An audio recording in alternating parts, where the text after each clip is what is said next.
Matt Canada is coming back as the Steelers offensive coordinator for the 2023 season. And if the Steelers can improve upon the offense that we saw in the back half of the year, really they think about Kenny Pickett's development. That's one facet of this. But I liken it to this. When the Steelers started out 2-6 and then they go 7-2 on the back half of the season, it was the running game that really got going with Najee Harris. And if you can build upon that with what was a young offense, I understand this offense was very flawed this past season, but if you can continue that progression and start where you left off late in the 2022 season, you're going to have to live with this reality. But I wanted to get your takeaway and your thoughts about Matt Canada coming back next season. Yeah, he bought him some life. He got a lifeline. The reason why Matt Canada got himself a lifeline was the production of Kenny Pickett after the Thanksgiving holidays. And, just coming down in clutch moments, calling clutch calls, and Kenny Pickett just making the best out of every situation. Kenny Pickett won a few games as a rookie down the stretch for the Pittsburgh Steelers. And you got to just tip your hat off to Matt Canada. What he did do was to tune up the running game. And the offensive line, I think Pittsburgh was the only offensive line group who played every snap together. So when you have that, you have the camaraderie. It was tough during the training camp season, but we all saw. And now you just get Najee sticking his foot in the ground and going north and south instead of east and west. And that helps as well when you have a second and 3, a 3rd and 3 instead of a 3rd and 10, a 3rd and 12. So I just look at a production that Kenny Pickett had from the beginning of the season to the end. You got to tip your hat off to Matt Canada. I look at the running game and how they changed up the running game a little bit. Schematically, you got to tip your hat to Matt Canada. And just, what we've been saying the whole time was they find a way to give GP that ball, give that dog that ball, give that Georgia Bulldog that ball. So they found ways. You can say all you want to say, and I know just a few teams down the stretch, Pittsburgh run the same offense, we blase, but at the same time, you got to stop it. and they couldn't stop it going down the stretch. But I think Coach Matt Canada bought himself some time because of Kenny Pickett and where he was at the beginning of the season to where he's at now.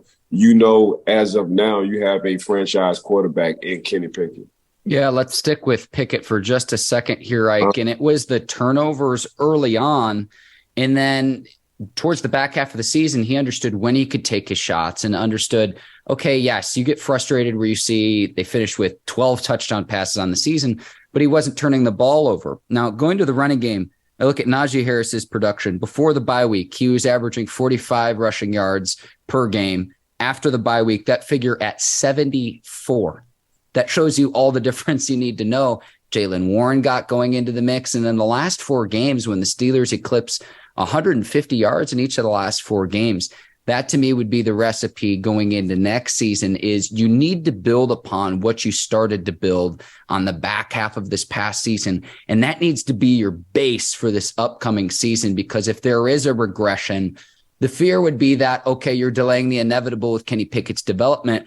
We talked about this several weeks back to where if you were going to bring in an offensive coordinator, a new one, you had to have a tangible upgrade, because I look at other young quarterbacks that have struggled in this league and it's let's rip the Band-Aid off to try to treat a flesh wound. And then you're doing the same thing each offseason with a new offensive coordinator and a new system and new terminology and a new playbook. And that stunts the development of a young player. The idea would be build upon what you had on the back half of this season and let that serve as your basis for 2023, because big picture, Ike, and I'm going to land here. Kenny Pickett, you're going to have 4 more years of his rookie deal left to where you can load up the team around him and allocate money to positions of need. While he's on his rookie deal, we're seeing what the Bengals are doing right now with Joe Burrow. You've got to get back into contention while you're still not paying a premium at the quarterback position, because it's looking like right now, I know it's been 1 year, Kenny Pickett's going to be that guy, the next quarterback, the heir to Ben Roethlisberger, who's going to get that big contract 4 years down the line. Yeah, you can't take for granted that Kenny Pickett vouched for Matt Canada. So outside the building, everybody was trying to, get rid of Matt Canada. Inside the building, Kenny Pickett like, okay, I'm getting comfortable. This is my guy. Can we keep Matt Canada? And of course, if you got a young stud like Kenny Pickett talking like that, you got to take into consideration on keeping Matt Canada. So yes, the Pittsburgh Steelers did. But moving forward, just looking at Kenny, I've seen this before, and I'm just gonna go ahead and throw it out there. I didn't see the Tom Brady's cool in the pocket.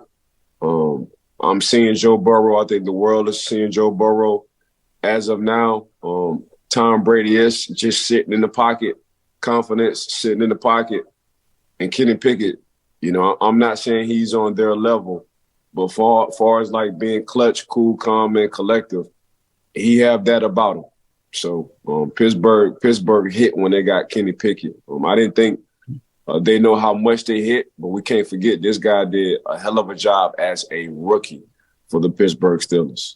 I go back to what the players say. And when we were talking with Craig Wolfley a week ago, and obviously he's going to sell the Steelers as the color analyst, but when he says this is how legends are made, the comeback drives against both the Raiders and the Ravens, and I hear that from a former player, legends, and Craig's gone against all of the Steelers greats as a player back in the day, that resonates a little bit more with me than just, okay, what my own two eyes are saying or what your average Joe analyst is saying, just given his connection with Pittsburgh for decades.